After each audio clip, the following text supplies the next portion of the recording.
Hello and welcome to the Satluj TV podcast. Today we welcome back a regular guest to our show, Dr. Bakhshish Singh Sandhu, MD. Dr. Sandhu is a highly experienced and board-certified internal medicine doctor. He's also a highly respected and active campaigner for both Sikh rights and the nation of Khalistan. As such, he's the current president of the Council of Khalistan. He's also the president of Khalistan Food for All and also the co-founder of Sikhs for Justice, having been with the organisation since 2007. And even amongst this enormous list of achievements, he still had time to author the book Punjab, A Tale of State Terrorism, Persecution, Econicide and Genocide. Dr. Sandhu, welcome and thank you for joining us once again today. Thank you, Scott, for having me on your program. We're going to talk about the recently released report by United States Commission on International Religious Freedom, which is about the repression of minorities and violation of their religious freedom rights. Indeed. So, Dr. Sandhu, this report that was released last week by the US Commission on the International Religious Freedoms Group, it's made various recommendations to the US government, and unsurprisingly, for the 6th year in a row, India forms a very significant and of course concerning part of that report for its treatment of its religious minorities. So, Dr. Sandhu, let's start off with a basic question. Are you surprised at these findings? Mr. Scott, this is no surprise. This is basically a corroboration or reconfirmation of all these statements we have been making, that there is ongoing and worsening and escalation of repression of religious minorities, hate speeches, discrimination, misinformation, disinformation, all the things we have been saying from the TVs and radios and all other programs, that has been confirmed in this report. And you have mentioned about the recommendations. So let's talk about the specific recommendations. What this is the United States Commission on International Religious Freedom. It's a bipartisan commission. It's non-partisan, and this investigates the religious freedom violations in all the countries, including India. I'm going to mention specific recommendations, which are very important. The number one is that it's asking designate India as a country of particular concern, means CPC, for engaging in and tolerating systematic, ongoing, and egregious religious freedom violations as defined in the International Religious Freedom Act, that's IRFA. So what is saying that India should be declared or India should be designated a country of particular concern because of the religious oppression. Now the second recommendation it has made is that the US government should, the United States Commission on International Religious Freedom does the monitoring, but it recommends to the US government or the Department of State what should be done. So it does not do by itself, but makes a recommendation to the government what they think should be done. And the second thing they say should be done is impose targeted sanctions on individuals and entities. Individuals such as Bakhshish Yadav and entities like RAW, Research and Analysis Wing, for their culpability in severe violation of religious freedom by freezing their assets and or barring their entry into the United States. So let's go to the next one. Then it says that encourage the US Embassy and consulate officers incorporate religious freedom in their statements and in their speeches. And the next one is also very important, is stating that the US Congress should reintroduce, pass and force. There was a Transnational Repression Reporting Act of 2024. So Transnational Repression Reporting Act of 2024 was that the government is supposed to be informed about such repressions. They're saying that that law, which is in 2024, should be reintroduced and passed so that the transnational repression by Indian government can be informed to the US government. The next one, it says that conduct a review assessing whether the arms sale to India, which includes MQ-9B drones. So MQ-9B drones, they are like airplanes, but they're remotely controlled and they are unmanned. They are basically controlled by the people from remote, and they are concerned that these drones can be used to contribute to exacerbate religious freedom violations. So if India has these drones and they can use this for monitoring the religious freedom and then can do the violation, this gives them more power.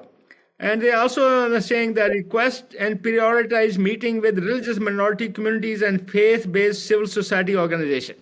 So they are saying that the U.S. consulate in Delhi should engage with religious and faith-based organizations and discuss what's going on. So these are the recommendations which will have serious implications. They are saying that India should be monitored. There should be targeted sanctions, and the drones sale should be reconsidered, and India should be designated a country of particular concern. Means it will be in the same category as the countries like Iran, Russia, North Korea, things like that. So they have made specific recommendations which have basically significant implications.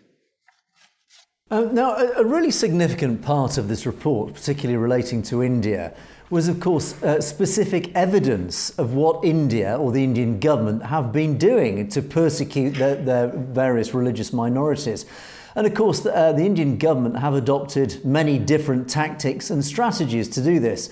Dr. Sandhu, could you maybe give us some examples? And maybe I can start you off. For example, we do know, as we reported regularly, is the last general election was fought using a lot of hate speech, a lot of rhetoric, a lot of anti-Muslim, anti-minority rhetoric by the BJP. That is one of many examples that the report brought out. See, Angus, it says in the report that there has been an increase in misinformation, disinformation, hate speech against minorities. What happens then when there's a hate speech and the misinformation? People are given wrong information. They are incited to carry out violence and repression of religious minorities.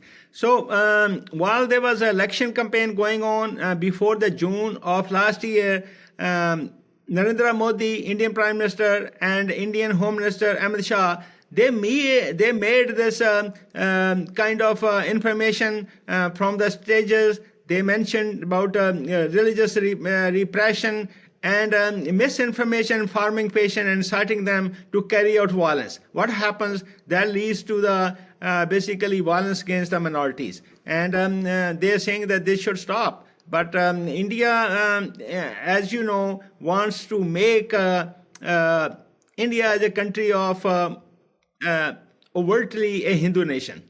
So that's what their goal is. But the commission says that this information, disinformation, misinformation basically leads to violence against minorities, which should be stopped.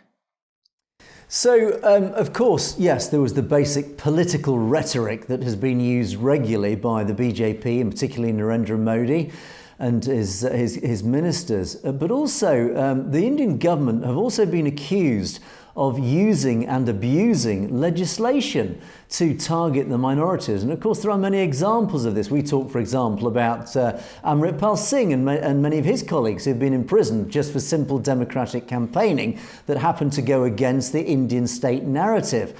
Could you maybe give us some examples of some of this legislation and legal abuses, let's say, that the Indian government have been using to target the minorities? See, that's exactly right, because the Indian government is targeting minorities. You have mentioned the case of Amritpal, who became a member of parliament. So they took him out of state. They took him in other state of Assam. They basically locked him up, very little access to the family or lawyers. And that's how India does its modus operandi. It basically has enacted, for a long time, UAPA, Unlawful Activities Prevention Act.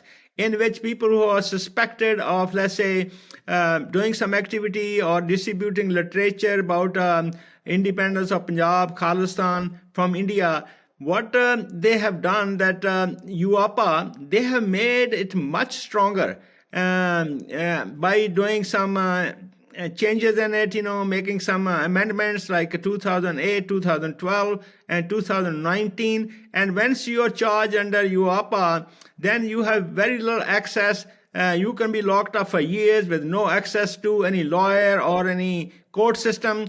So other thing, they have done, the legal system, they have made anti-conversion laws. Means it's illegal to convert from Hinduism into other religions. And there are serious repercussions. For example, in some states, they can be imprisoned for life, or there are 20, out of the 28 states, 12 have introduced special and strict anti-conversion laws. So Indian government suppresses minorities by use of laws which are illegal, and by use of the laws that don't exist, or on their own will. So in India, the Indian government doesn't follow the constitution. It does whatever it wants to do on its own will, and when it thinks it's beneficial to win elections. So, for example, in Amritpal, he won by a heavy majority. And Indian government says, oh, he didn't come to take an oath. But Indian government has put him in prison behind the bars, and they're saying, why didn't he come to take the oath? So they're blaming him, and they are the same people who have put him in prison behind bars. How can he go there until Indian government arranges his release and takes him over there? So it's such kind of rhetoric they use to defame and repress minorities and incite violence. And of course, the Indian government have been responsible as a collective organisation of persecuting minorities. But again, one of the tactics that they have used, certainly in the recent past, is to try and whip up the mob, is to try and encourage people, amongst particularly the Hindu population, to attack Muslims and Sikhs in the streets. And there has been a rise in reports of these attacks. That is correct, isn't it? So I will give you a specific example. So in this report, we are talking about the report of United States Commission on International Religious Freedom and India's violation and repression of communities. It says attacks against minorities. It says in 2024, violent attacks against religious minorities and places of worship persisted with impunity. In August, a Hindu mob of over 200 people attacked 18 Christian families in Chhattisgarh as police did not intervene. So mostly, but the police doesn't intervene and then arrests the victims. Similarly, things are happening in Assam, where and also other places like Manipur, where the two communities, Christian communities, Kuki, and the Hindu community is called Matai, and the police doesn't intervene. Police lets the violence against minority go on. Okay. And I suppose the sad irony of this, Dr. Sandhu, is that India, according to its very constitution, is supposed to be a secular nation. And yet we see the current government has been elected campaigning on a religious, a Hindu ticket, let's say. And all the issues at the moment, particularly these persecutions against the minorities, are all based around religion. Do you think the constitution is being just deliberately ignored by the current government in India? That's exactly right, Mr. Scott. See what happens. India is a very populous. I would say India has a lot of population. So there's 1.4 billion people living in India, and 80% are Hindus, 14% Muslims, and 2.3% are Christians, and 1.7% are Sikhs. And the Sikhs are only control, that's the area of Punjab is 1.54%. They don't really control, but the area of Punjab is 1.54% of India's landmass. So what happens then? Even though the Indian Constitution specifically states that it grants all individuals freedom of conscience, including the right to practice, profess, and propagate religion. It says you can propagate your religion, but what's happening is the reverse. That rather than Sikhs or Christians or Muslims propagating their religions, they are being attacked for any religious activities. So this is what they do. It does not matter what the constitution says. It is the constitution basically, you can say, an instrument of Indian government suppressing religious minorities. But who going to stop India? Let's say if the ruling party says, oh, we're going to tear down the houses of worship of Sikhs and Muslims, then who's going to stop them? It's the police that does the job. However, the police stands by, standing still, watching, and not doing any intervention. This is deliberately set to look like, it makes look like the Indian constitution, or it allows religious freedom. But what's in practice? Practice is what the ruling party does, and that violates religious freedom of minorities. And of course, one of the key areas that this report brought up, one of the most evidential pieces of damning evidence against the Indian government, is this reported investigation and charge under the US Department of Justice over the potential assassination of Gurpratwan Singh Pannoon. Now that, if indeed it is proved to have been sourced by the Indian government, what does that imply? I mean, to me, just as an observer, it is implying that the Indian government are getting desperate. If they are so desperate to revert to tactics of murdering a political dissident overseas, which is reminiscent of a country like Russia, for example, it doesn't, first of all, it does nothing for the reputation of India as a future superpower. But secondly, it actually implies that India is really losing the argument over Khalistan and other similar issues if it is having to revert to desperate measures like this.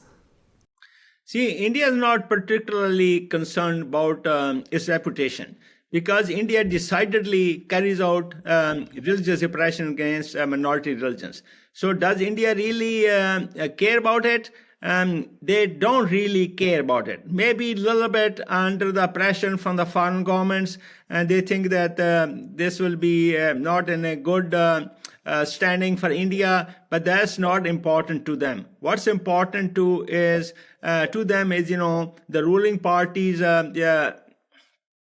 rule and the ruling party's decision to make India overtly a Hindu country. That's their goal, and they're willing to take any chances. So let me give you an example of what US government is saying and what the US government is doing. What is the US policy? This is very important. It says US Department of Justice continued its investigation into 2023 plot to kill a US-based Indian American Sikh activist.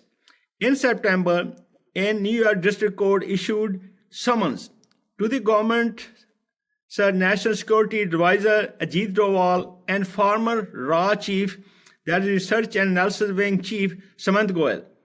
In October of the same year, that's 2024, Department of Justice published a second indictment alleging the involvement of an Indian government employee, Vikas Yadav, in the assassination attempt of, obviously that's being referred to Gurpratwan Singh Pannu, who is legal counsel of Sikh for Justice. In the same month, India's inquiry committee traveled to Washington, D.C. as a part of the ongoing investigation. So what it is, that the US government is clearly saying that, look, there's ongoing violation. There has been escalation or repression of pro-Khalistani Sikh activists. During the process of repression, Indian government has not hesitated to continue to assassinate or make attempts for more assassination of pro-Khalistani Sikh activists. So the US government is saying, we're going to put a case against you. Now the case is proceeding. As you know, that guy is Nikhil Gupta, and there was a hearing in the court on the Friday past. So the court has decided that this case will start on November 3rd. So Nikhil Gupta was acting on behalf of Vikas Yadav, who was an agent of RA agency. So because Yadav is employee of India's raw agency. He hired Nikhil Gupta to do the footwork, and Nikhil Gupta then hired a hitman and paid him the down payment. So that case is going on, and the US government says this case will be heard in the court, and the court will decide. So when Modi came here on February 13 to meet with President Trump, he tried to make a case that, oh, the cases can be made to go away.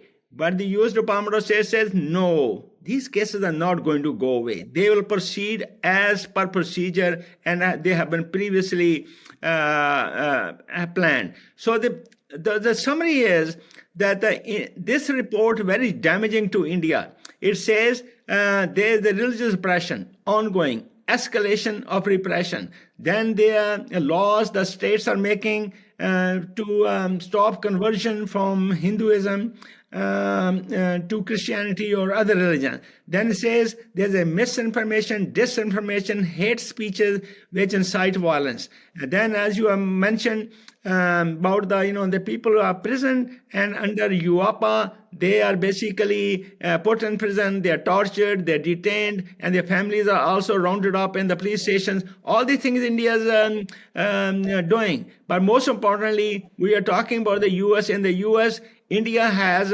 escalated repression of pro-Khalistani Sikhs, their assassinations, and doing harm to them. This report is very important. This report basically tells everything that we're talking about. This report also says that India's let's say consulate officers from Canada, they were involved in transnational repression, transnational assassinations, and the Canadian government made an obvious statements regarding such issues, and they have been exposing. So we have been exposing India about what it's doing to Sikhs, other minorities, and India is trying to stop our referendum, and they are basically trying to repress and harm and assassinate or attempt to assassinate pro-Khalistani American and other Sikh activists. So, Dr. Sandhu, then, as a final question, I want to look at the bigger picture here after this report. Of course, this report, for the 6th year in a row, recommends that India is labelled as a country of particular concern. But of course, the US government has a lot of dynamics in play here. It is trying very hard to bring India alongside with the West to help the Western alliance against a potential threat from China. So it is trying to keep India as a friend, in simple terms. And thus we've talked about the potential sale of drones and military equipment and technology to India. That is extending, shall we say, an olive branch to India to bring India alongside. But at the same time, the US government, it has that in play, but it also then has its own commission saying, but look what India is doing about human rights. It is persecuting the Sikhs, the Muslims, the Christians. This goes against everything that the United States stands for. So, of course, there is this terrible dilemma for the United States. What does it do? So, Dr. Sandhu, as a final question to you, what is your feeling? What do you think the US government will do? I know what you would like it to do. What do you think the US government will do as a result of this report? Okay, the first we can talk about what you have just mentioned, that the United States of America wants to have a close relationship, maybe amicable relationship with India because of number one, trade. Number two, US is having, let's say, issues with China. And India is next to China, so US are trying to woo India away from China or away from Russia and towards itself.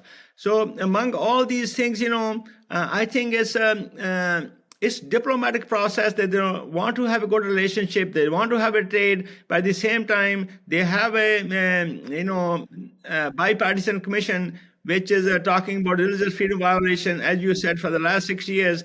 And India continues to do that. And until now, when President Trump came and he stopped U.S. aid, though we have been giving aid to the country like India, who carry out a decidedly religious oppression. That has been stopped. But the truth or the reality in this world is the countries want to have relationship with each other, so benefit either from the trade or from the alignment against other powers. That's going on. What the U.S. is going to do? The U.S. policy is U.S. policy: right to free speech, right to democracy. India, by attacking or planning to attack or assassination attempt on the life of Gurpratap Singh Pannu, who is a legal advisor of 6 justices, India has seriously violated American democracy. It has crossed the red line. India has attacked America's sovereignty, right to free speech, and America is going to take it very serious, and they are not letting on that. So I think that the attack and the repression and assassination attempts and attacks on American citizens, American soil, and against pro-Khalistani Sikh activists, America is going to protect this process of right to free speech and attacks against democracy. U.S. is very upset. And if I go on I talk to several politicians, they're extremely upset with India. That India is carrying out such activities, such flagrant violation of their democracy. So that's a serious concern for India. A very clear message, but there we must leave it. But we will be talking again with Dr. Sandhu soon to continue our discussions. Dr. Sandhu, as always, it's been an absolute pleasure. Thanks so much for joining us. Thank you, Mr. Scott. I appreciate you having me on your program. And thank you for watching the Satluj TV podcast. We will see you next time.